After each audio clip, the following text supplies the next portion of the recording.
Hi, everybody. Thank you for joining today's webinar presentation, China in the Changing Global Patent System.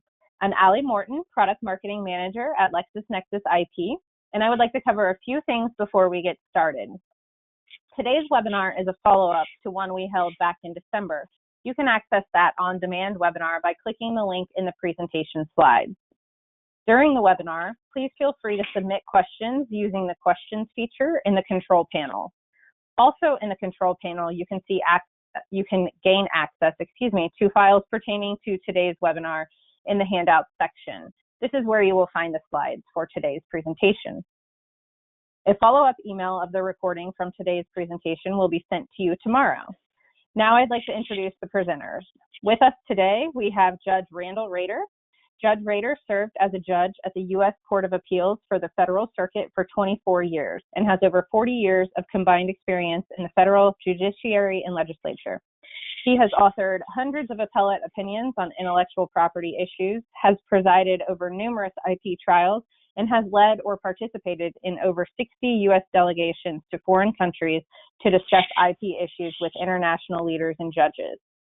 Since retiring, he has founded the Rader Group, where he provides IP dispute resolution services and counsels and educates on IP issues. Also joining us today is Robert Sterne. Rob is the founding director of Sterne, Kessler, Goldstein, and Fox. At the age of 26, he set out to create a different kind of law firm, one that recognized the contributions of all its members and put a strong emphasis on scientific and technical knowledge. Now, nearly 4 decades later, the firm is one of the top 5 largest IP specialty firms in the country. He is highly respected by his peers and has received some of the most prestigious awards and rankings for professional excellence in IP law.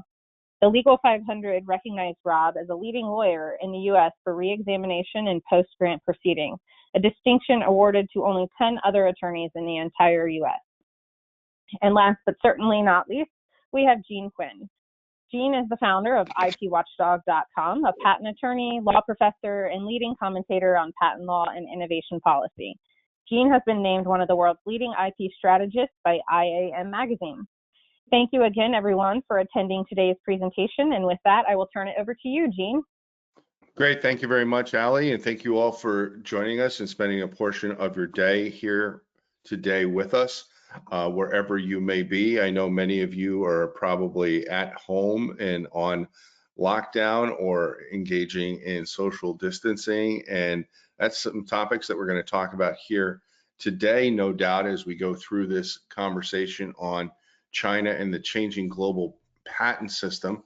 And this is actually a webinar that we've had on the books on our schedule for many months and for this date. So it is something we want to talk about. Obviously, we have a lot to talk about, and we changed the focus slightly over the last week or so, given the news out of Europe, Germany in particular, with respect to the Constitutional Court there and what they had to say about the Unitary Patent Court, and then what that means for the Unitary Patent and how that plays into the global patent system and what seems to be going on in Europe and the US and the opportunity that seems to have made for China, etc. So you're looking at right now is the text that you've all probably read in the emails that have gone out, so we don't have to go through and read it. But I'd like to bring in our panelists at this point here and give them an opportunity to weigh in on this important topic as we begin our substantive conversation. And Judge, I'm very pleased to have you with us here today. And I suppose probably everybody knows that it's clearly fair to say, at least in my opinion, you're an expert on China and have only become more so since you have retired. And I know this is an open-ended question here, but when you're thinking about China and the changing global patent landscape, what is it that you want people to be thinking about as we approach the conversation today? Thank you, Gene. Of course, for at least the last decade, litigation strategy has been international, no longer simply domestic. And the big change over that decade is that China has become a leader in IP enforcement And so the thing I would have people recognize is that it's no longer just Germany that you might go to for an early injunction, but there's also the distinct possibility that China may be an even stronger and faster and less expensive remedy. Stronger because so much manufacturing is done in China that if you get an injunction there, which you do with 99% efficiency upon proof of infringement, you really have tremendous leverage for your international litigation strategy. So that'd be kind of an opener. I would add that China's been very active over the last couple weeks in promulgating regulations in the antitrust area and the enforcement areas, which will have a big impact on IP policy worldwide. Yeah, and that probably deserves its own specific webinar because antitrust has become such an important part of the patent landscape over the last few years in a way that it hadn't been previously. And we should probably bring Rob into this before we get off on too many tangents here. And I shouldn't say tangents because this is really going to be a free-flowing conversation about what's going on in the landscape. And with so much going on at the moment, that could take us in any number of different directions. So let's come back to that point. But Rob, what is it that you want folks to be thinking about here today? Well, I agree with Judge Rader completely that China is absolute requirement now for any global IP program.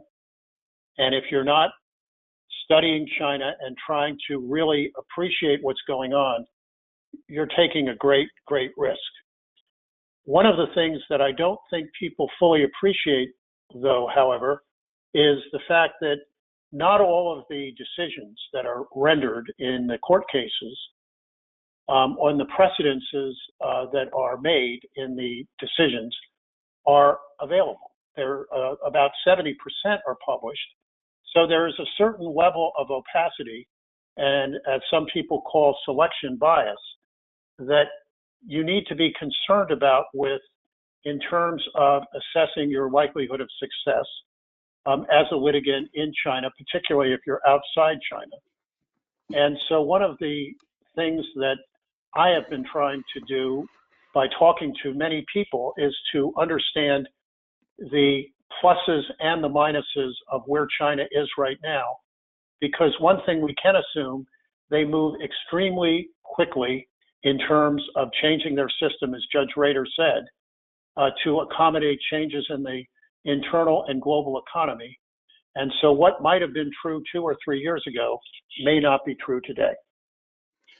That's right. You know, and quite frankly, as we talked about, Rob, in the first of the China webinars that we did a few months ago, what we say here today may not be right tomorrow. I mean, it certainly won't be necessarily right in a few months, or we'll need at least some kind of modification because the Chinese are aggressive in this area, correct? Yes, Boy, they I mean, sure are. people need to remember, people need to remember that China uses intellectual property as part and parcel of their industrial policy. And they operate as a single, there's no separation of powers really between the courts and the patent office and the government. And therefore, we need to remember that they have industrial policies, many of them, and the IP system is considered very integral to those, as Judge Rader can explain in great detail. And therefore, they can move that needle, if you will, very quickly, whereas in other jurisdictions, it takes years, whereas the Chinese can literally do it in months, if not weeks. Yeah. Now, Judge, you spent some time in. To add to that, Go ahead. I have observed over many years that IP is the one area where China is more open to reform and swift change than anything else. They, of course, are quite reluctant to change some of their governmental entities. But this one, they are open to reform.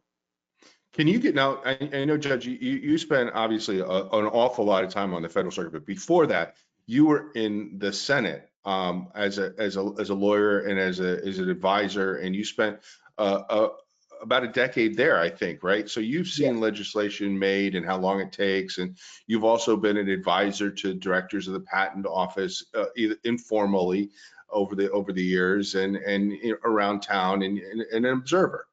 Can you give the audience an idea? When we talk about reform here in the US, we look at, generally it takes anymore, it seems, 5 to 8 years to get even a modest piece of legislation through. When we talk about swift change in China, what are we talking about? Well, that can be very swift. This anti-monopoly legislation and the guidelines that have just issued, while it's been discussed for a year, it's probably going to go into effect in less than another year. And it has quite extensive implications. The Chinese system for anti-monopoly guidance follows more the European model, which looks at a dominant market position and abuse of that. The additional factor that is added in for the Chinese system is they consider excessive pricing to be an abuse of the system. And of course, excessive pricing is somewhat subjective. It has very little to do with what the market is dictating, and is instead a question of how it's affecting the Chinese economy. And so that can be a tremendous implication for the future of IPR. Mm-hmm. And when you say IPR, you mean intellectual property rights, not the... I do that, yes. I mean the broader, they do have a safe harbor for intellectual property rights within their anti-monopoly law, but it is further restricted by this abuse of dominant market position and excessive pricing. So that gives us an idea. I mean, and when China wants to make a change, even a large one, it doesn't take the 5 to 8 years in a legislative process and then the several years after to get the regulations written, and then it happens very rapidly, and that's something we're going to come back to here. And that's going to be a recurring theme here. But one of the things I wanted to let folks know, and I've got some slides here, is next week we're going to be doing a patent landscape for antivirals, and that's going to be sponsored by Patent Site, which is a LexisNexis company. So you can register for that. We'll have the link up on IPWatchdog this afternoon, right after the webinar here ends today. But the reason I mention this is in preparing for that webinar, Patent Site sent me the draft slide deck that they want to use, and they had some slides specifically about what's going on in China. And I asked them, hey, would you let me use a couple of these China slides today? And they said, absolutely. So the ones that I thought that would be particularly interesting, we could go through them quickly and then discuss, is the filing trends for antiviral technologies in China. And this gives you an idea of, over the last 20 years, there's been an increasing interest in antiviral technologies worldwide, but there certainly has been an increase in China. And if you look at the number of innovations that have occurred and been invented in China, China is becoming a bit of a leader, at least in terms of volume. And then this gives you an idea here, this chart, about the way to look at this, and this will be more explained next week. I don't want to go too much into it. These bubble charts that Patent Site puts together is it's better to be higher on the chart. That means the higher you are on the y-axis is the quality.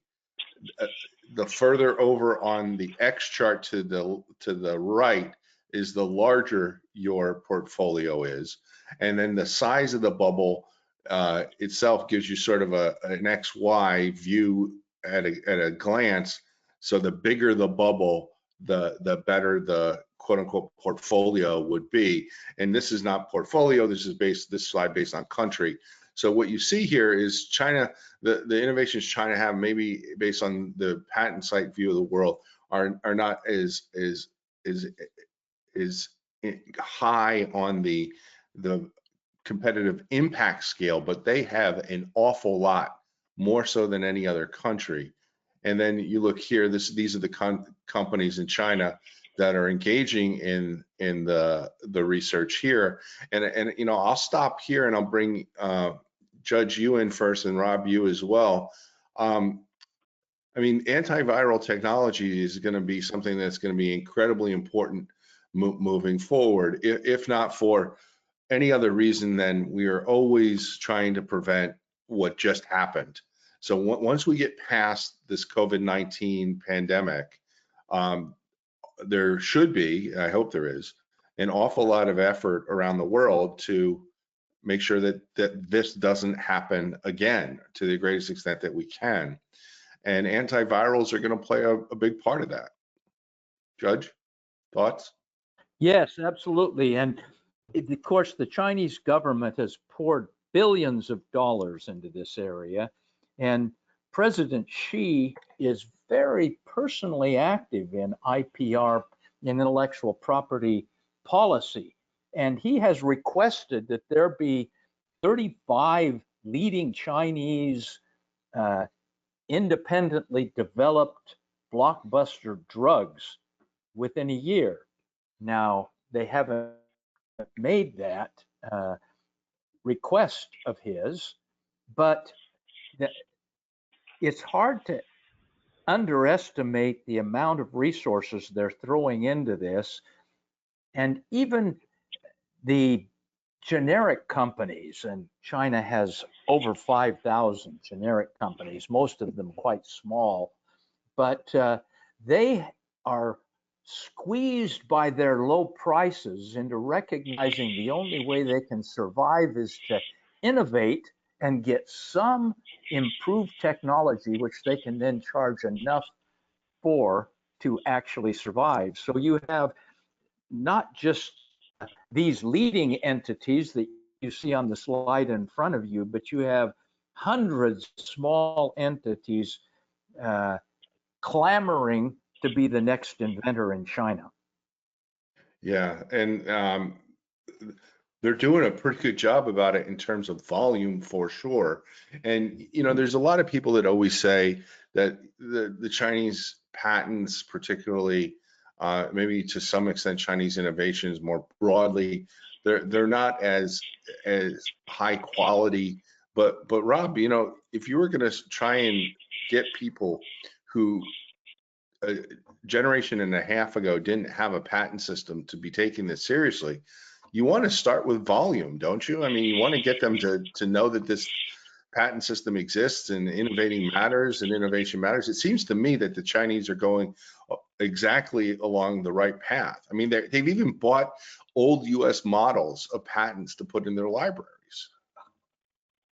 Well, I think it's an interesting thing for me to think about the so-called individual inventor or the small enterprise.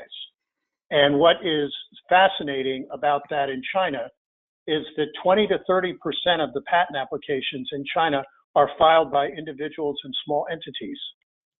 And we're talking individuals.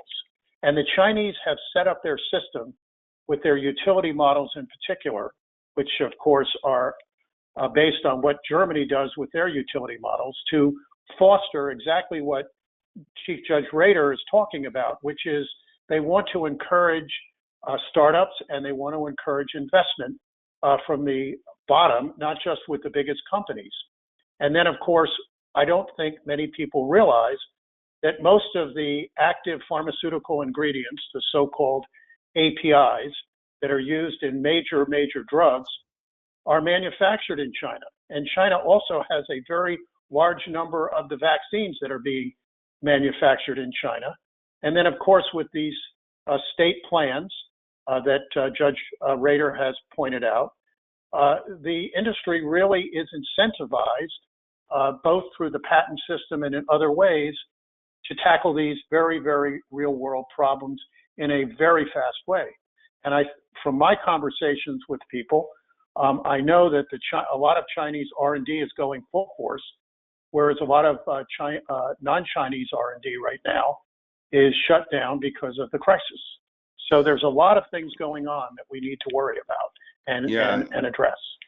And that brings us to a point that we want to bring in the audience on. And Ali, can you push the poll question, please? We have or actually maybe can I do it here? It should be showing up now. Okay, I'm getting the spinning wheel. It's thinking on my end. People are responding so others can see it. Oh, okay, I see. That's why it's thinking. Okay, so the question is, in China, are corporate entities still engaging in R&D, or are they waiting for the crisis to end? So we want to ask you this question and get your feedback, your insights into this question. And then I think we have another question teed up as well. But while we're waiting for the responses, Rob, you mentioned the vaccines. Now, I know that you've covered the vaccine issue in your own writing a couple times already this year. So maybe we can get people those writings if they're interested in that. Yeah, Gene, Gaby Wongsworth, one of my colleagues at the firm, has a PhD and is a real expert on vaccines. And I invited her early on in this whole crisis, before it looked like it was going to go global, back at what we call Focus 2020 number 8. And we wrote on vaccines and really the science of vaccines and why vaccines are something you have to do beforehand, whereas once you have to diagnose whether you have COVID-19, you either have to have diagnostics or you have to have some type of drug that alleviates the symptoms. But are those with regard eligible to for vaccines, patent, Rob?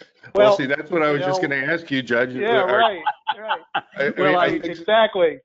Of course, I asked the question curious because it has a very sad answer in the U.S. Well, it does. But a very different answer in China. They would be completely approving of those diagnostics. So, Judge, let me ask you this, because, you know, and I won't name the judge, but I was at a background kind of thing. It was Chatham House rules, and it became apparent to me that when one of the Federal Circuit judges was speaking, and it was a lunch presentation, and it was, you know, don't quote me kind of presentation, you know, that you sometimes go to those things in DC.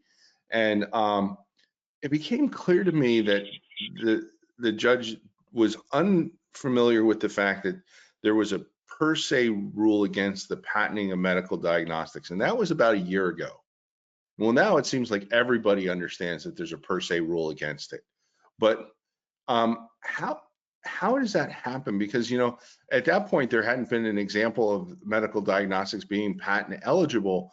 I mean, do the judges on the Federal Circuit not pay attention to the broader law and really focus on their docket? Or, I mean, how does that work? Well, there's a little disconnect there that you are observing, Gene, and that is that the judge tends to look at the law one case at a time, and often looking at individual trees does not show you the forest very well. And so I am quite confident that there are areas in which there is an absence of understanding of the international landscape of intellectual property when the court's applying a doctrine in a single case which is applying to only two parties. But in fact, those two parties have analogs throughout the system and has system-wide implications. And it's a bit of a disconnect that our judicial system focuses on individual cases, often to the exclusion of their broader implications. Yeah. So, and that is unfortunate. I mean, because it takes so long sometimes to get the judges on the court to understand that there really is, and it's. I mean, because we as practitioners have known for quite a while that you can't patent it. I mean, well, you can patent it. The patent office, particularly under Director Yanku, is trying to do, at least in my estimation, everything that they realistically can. Now, it's not to say that there isn't room for improvement. There's always room for improvement. But, once you get these patents, I mean, they're not worth the paper they're written on, unfortunately, anymore. But we have a question here sort of along these lines, and it asks, an impediment to wanting to pursue patent rights in China is at least the perception that enforcement will be very expensive and have a low probability of success for a foreign owner.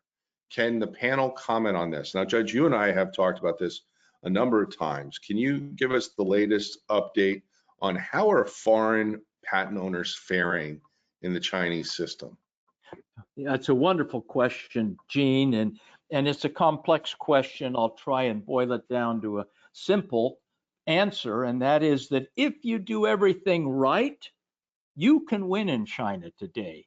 And as a matter of fact, statistically, at least before the trade negotiations set in, at that point, there seems to have been kind of a slowdown in all litigation dealing with foreign entities. But before that, you could build a pretty good statistical record that foreign litigants do better in China than they would even do in the United States.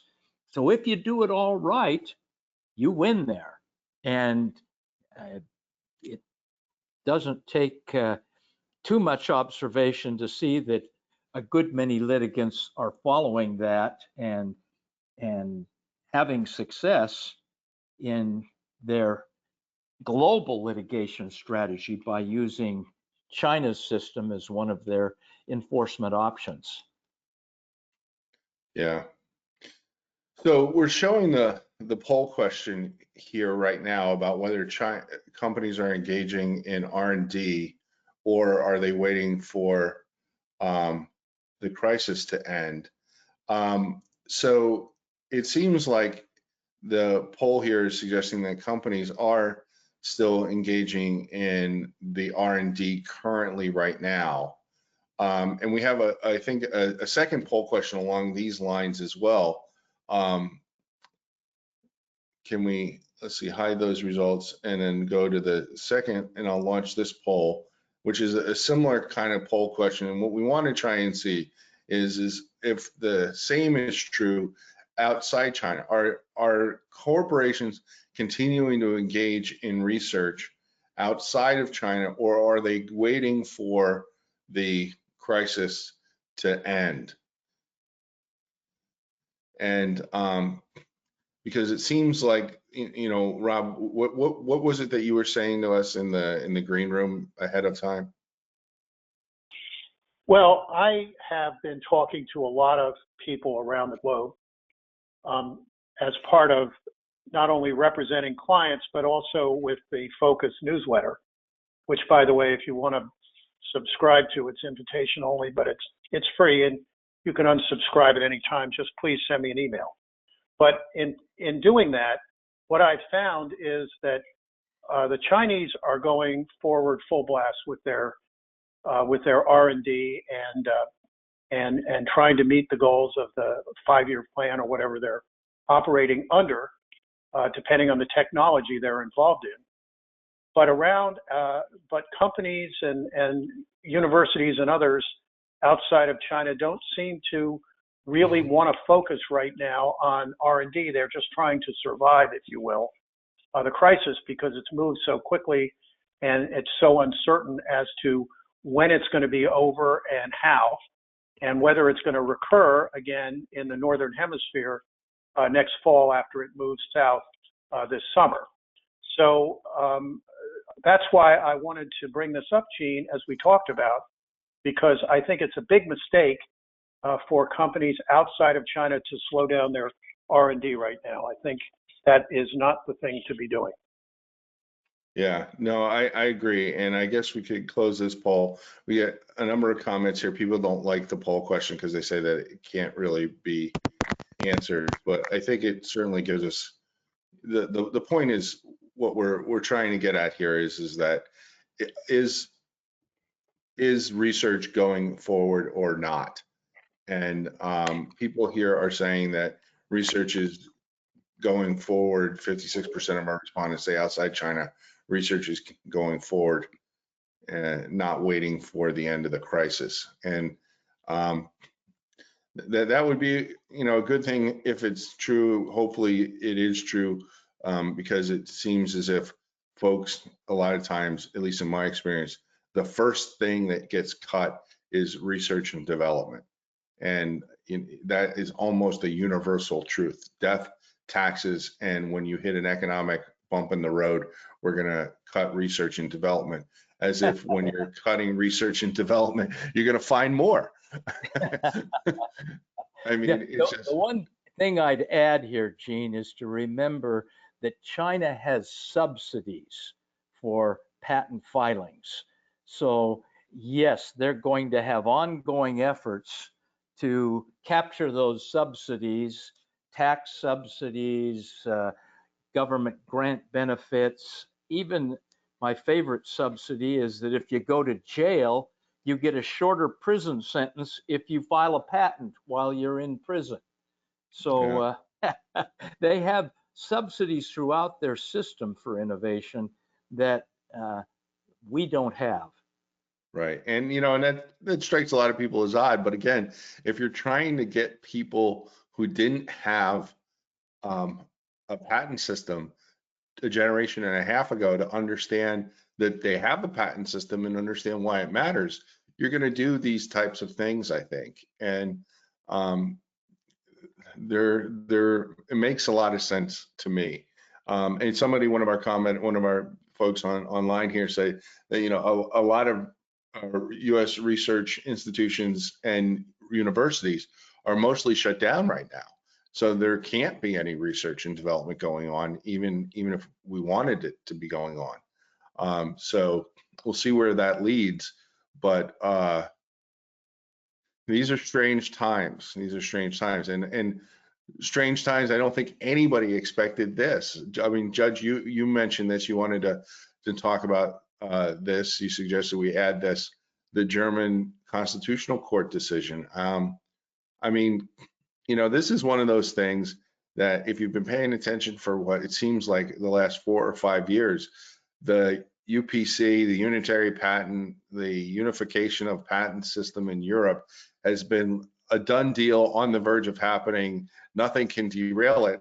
And then we had Brexit, and then, okay, well, we're still on board, and now we have this. And it's just, I don't know what to say. Most people don't realize that Hungary had done exactly what Germany has done a little ahead of time. And then, of course, Portugal and Spain had always withheld their approval.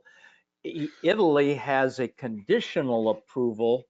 And so it looks like this German Constitutional Court judgment may have struck the death knell for the UPC. At least it creates a vast uncertainty that I think is going to catapult China back into a position of more importance in the international enforcement regime.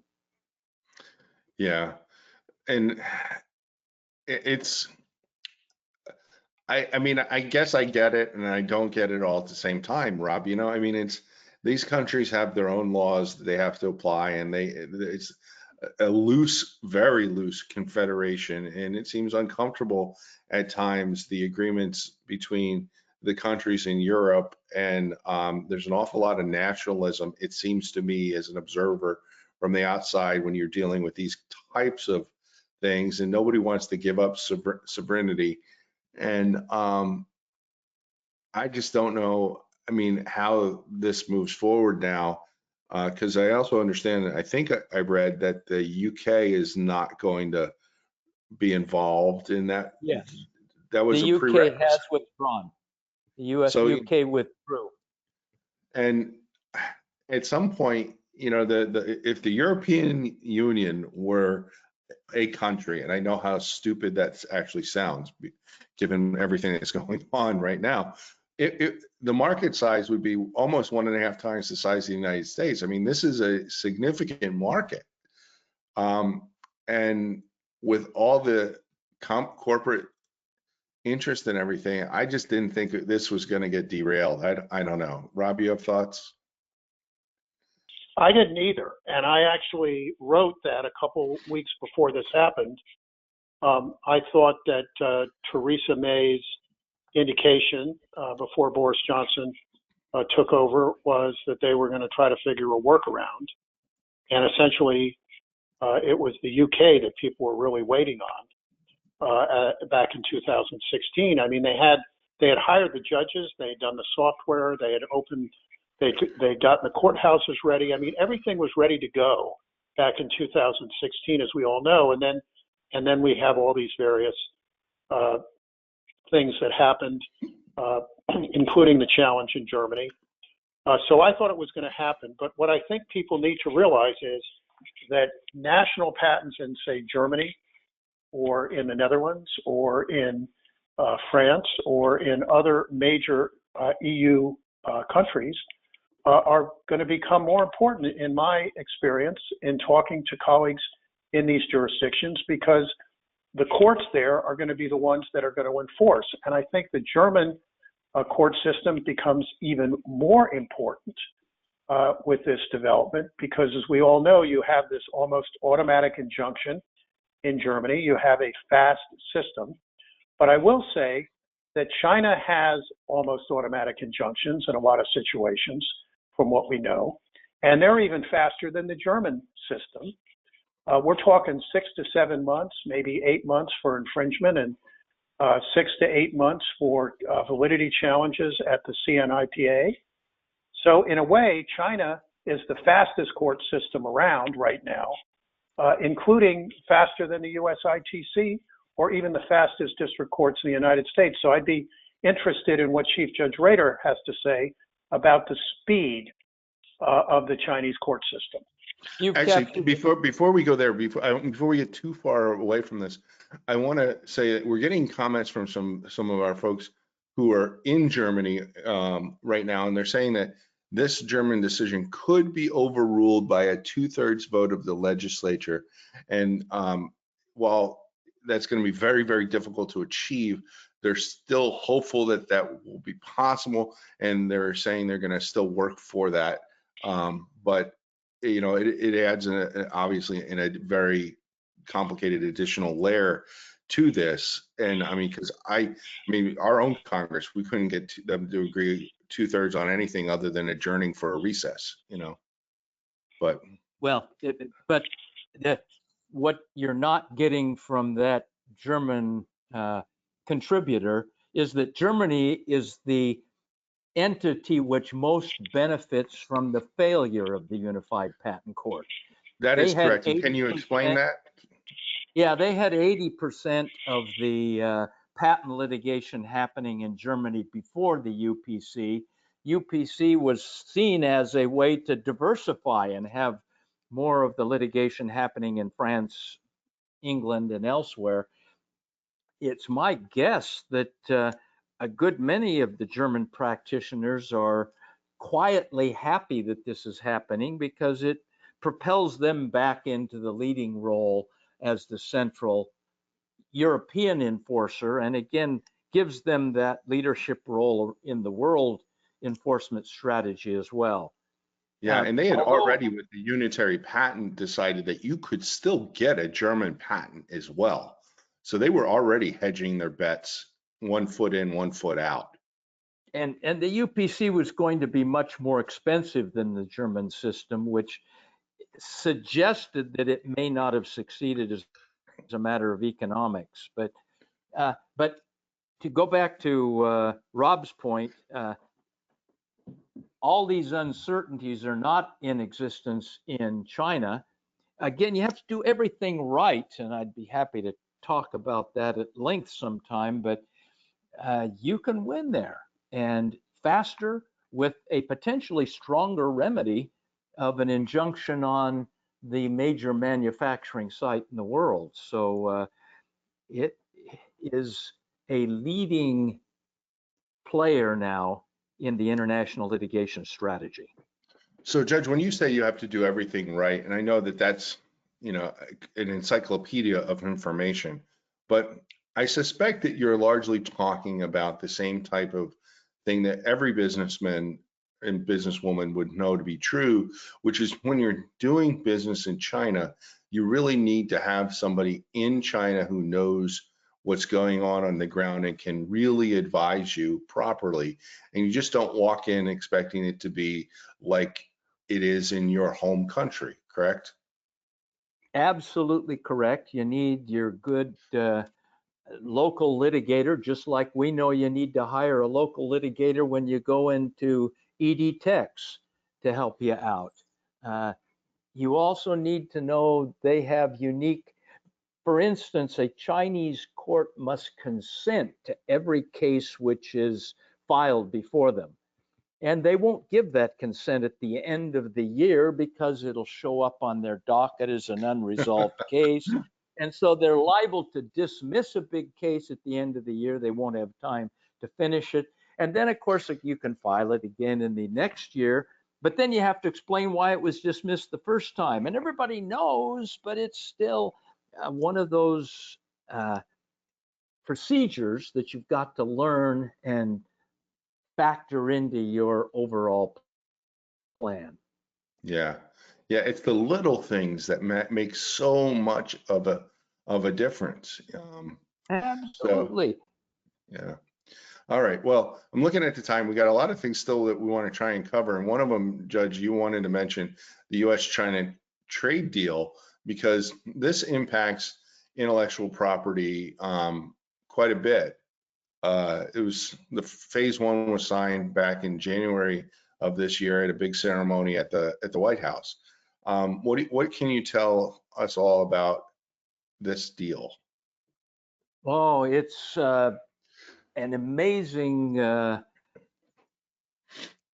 step forward. Now, it mostly memorializes and readopts changes that the People's Republic had already codified or promised, but still it strengthens the chances that those will actually be authoritatively implemented. The three areas I'd hit really quick, and there's much more, but the trade secrets is one. They had already adopted an unfair competition law, but this strengthens the definitions for misappropriation.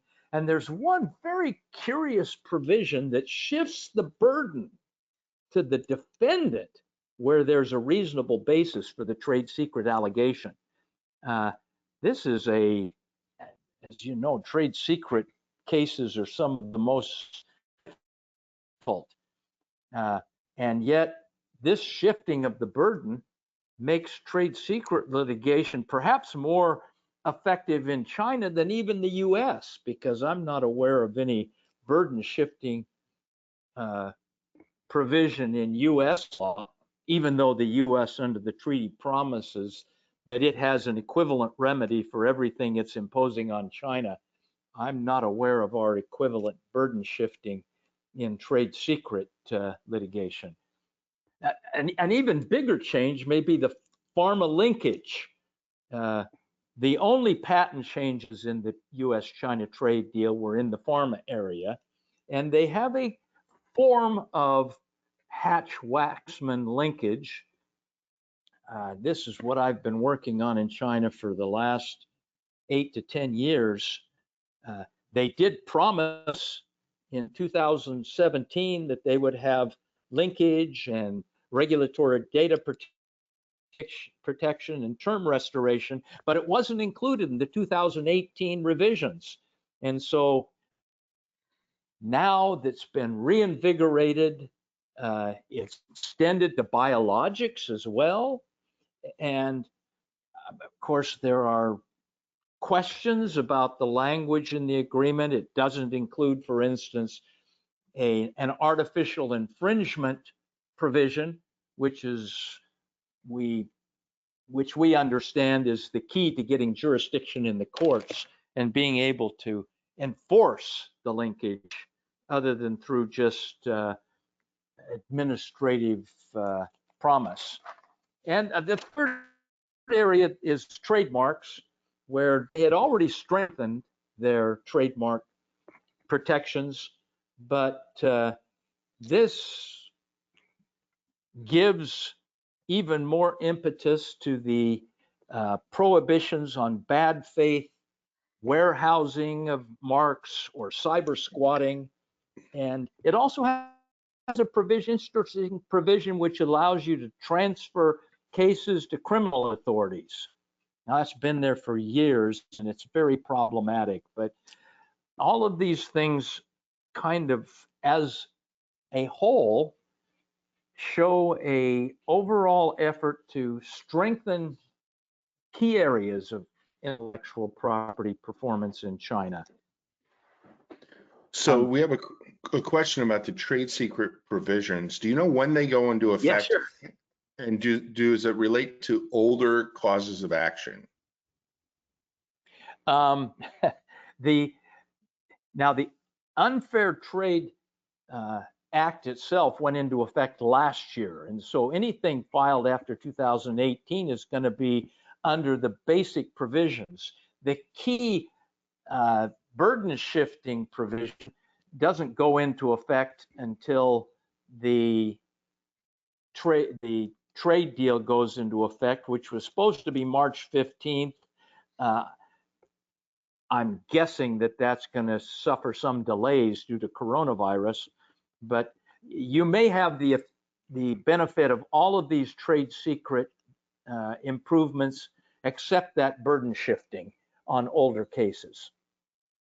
Okay, very, very interesting. So, I mean, I don't know enough really to contribute on this other than it's anytime we have a trade deal by the two dominant economic partners, I think it's a net positive good thing. So I look forward to having closer relationships with China and hopefully a little less antagonism, really. Although it's hard to know right now with what's going to ultimately happen, because the whole world's focus really seems to be on the virus. So and I don't hear anybody really talking about phase 2 or implementation of this. So it's good, but I think we have to kind of wait and see, Yeah, I hear some echoing talk that phase 2 is going to go ahead. The question is how the virus is going to affect future negotiations, with both parties now talking about market independence and separation and trying to sever ties of dependence between economies. I think the reality that the market requires us to interdepend, at least for decades to come. So the trade negotiations will probably go forward, but probably with a little less enthusiasm than they had even before. Yeah, and Rob and I, we were talking about this in the green room before we started, and actually this may have been before you joined this, Judge, and we were talking about how this is really going to change supply chains and readiness and a whole lot of things. And on some level, that also is going to come back to patent policy in the U.S. because as Rob, in your article from last year that we published points out, so much more is patent eligible in China and then in the U.S. There's an awful lot of these things that are intertwined. Even supply chains are dependent on software innovations, for example. And certainly we've already hinted and talked about a little bit about the medical diagnostics. And I personally think we need to be doing more to encourage the biotech and pharmaceutical folks to be researching and developing vaccines. I mean, this hopefully is just going to wind up being the shot across the bow, but it needs to be a wake-up call, I think. Rob. I would agree, and we need to remember there's a difference between the R&D and the manufacturing. And China dominates the manufacturing of all these things that are needed to deal with the current crisis. And I think we're going to see not only in the United States, but in Europe and other advanced countries that they're going to try to focus more on their indigenous industries so that they have the available medical technology that they can use for future crises, which are going to happen, no doubt, and it's going to be beyond COVID-19, no doubt. And this idea that medical diagnostics, for example, in the United States, are not statutory subject matter, it's just mind-boggling to the public when they really understand that. And of course, the drug industry has been vilified for their high prices. But then again, if you don't have the drugs, you have no basis in which to address a crisis like this if drugs can be useful. So my point is, going back to your point, Gene, I think that this is going to have a great impact on what is going to happen with supply chains and raw materials and things like that, because if this is not a wake-up call globally, I don't know what would be. You know, Bob, I just have to take this time to say to you and Gene and I that we need to use this as very poignant evidence that U.S. needs to change its law on patent eligibility. If ever we needed a quick diagnostic, this is it. If ever we needed quicker cures and more R&D in the area we now call natural phenomena and natural law, this is it. And it seems to me like we need to be screaming that at the courts, which have done an abysmal job of applying the statutory law. They've applied their own judicial wisdom in a very damaging fashion. But now is the time to get back to the statute and do what needs to be done to protect the future health of the U.S. and the rest of the world. And let's not forget, Judge, the importance of artificial intelligence and expert systems in medical technology today. I mean, the Chinese are racing forward in their AI research. They're putting massive amounts of research effort into it, both in terms of investment and people. They have many, many more experts on AI than anywhere else in the world.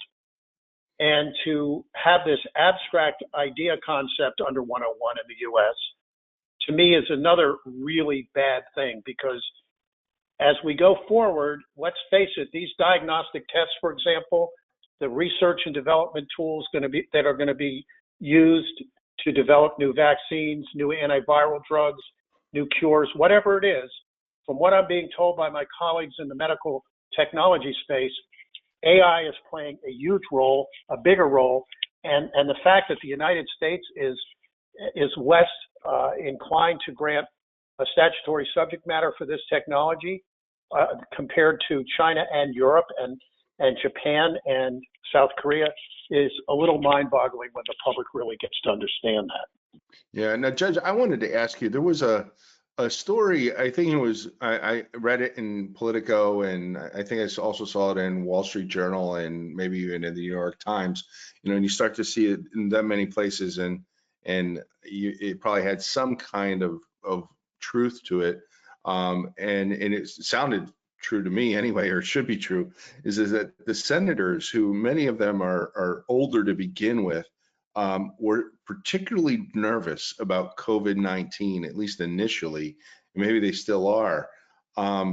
It always struck me as odd that you have a Supreme Court that is so old, and Congress, who by and large, the leaders tend to be so much older, and they are having policies that are making it harder for the life sciences companies that are involved in diagnostics and vaccines and therefore by treatments. I mean, you can't treat what you can't diagnose. And that's always struck me as odd. I mean, just from self-preservation, I mean, is this the moment in time where they finally get it? Well, I hope so, Gene, and we certainly at least ought to be trumpeting the connection between patent policy and the future of medicine. Patent policy is the future of medicine. And Rob, I wish I'd said some of the things you said about AI, because that's equally the future of medicine. And so if we are to maintain our leadership in world health policy, we need to be more aggressive in getting patent law back to its statutory legal basis. What we're talking about isn't even in the written law. But of course, I've been saying these things for years. I know. And I was wondering what event was going to cause people to finally get it. And maybe this is the one that does it. But gentlemen, we're getting close to the end here. And one of the things I want to mention here is, the prior art is an issue, obviously, because for so many of us, we're in the patent space, we're trying to understand what is happening in China. And if you can't stand on the shoulders of those giants before you, it makes it what you're doing just reinventing the wheel.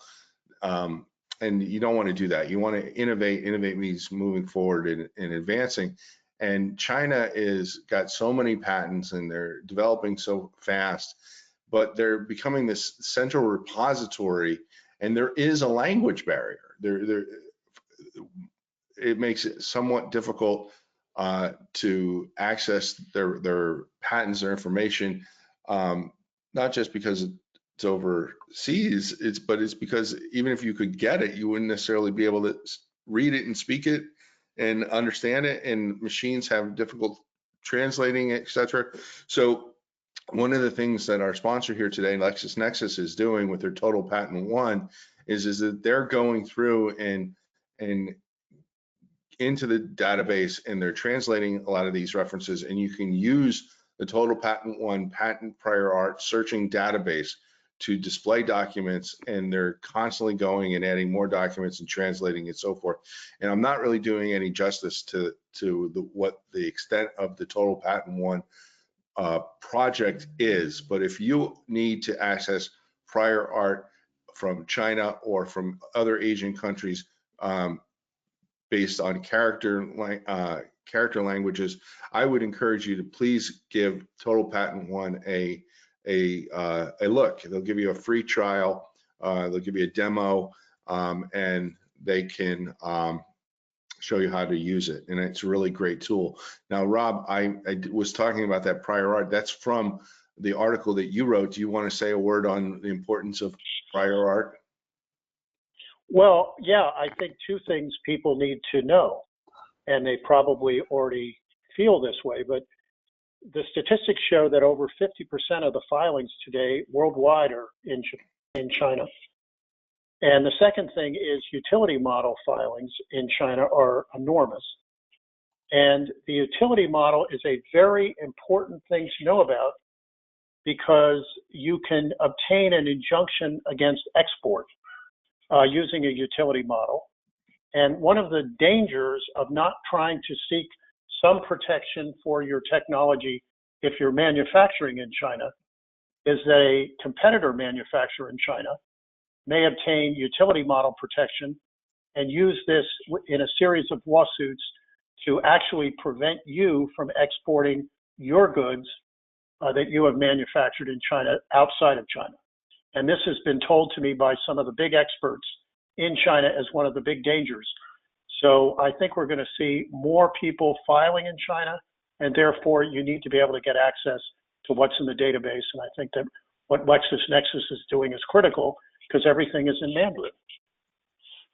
Yeah, and it is. The language barrier is a problem. So And we will have solutions for that at some point.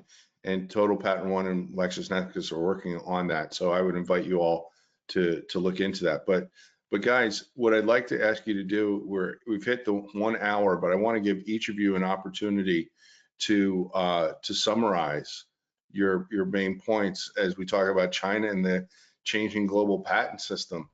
Rob, I'll let you start, and Judge, I'll give you the final word. What is the one thing that you want people to leave today remembering? That you need to constantly be looking at what's going on there. As I said at the beginning, only 70% of the decisions are published. So there's a certain amount of opacity and selection bias surrounding the success of non-Chinese entities in China. There is no doubt that China is a extremely important IP system globally now, but you're going to have to become a student of this, and you're going to have to keep current on what's going on.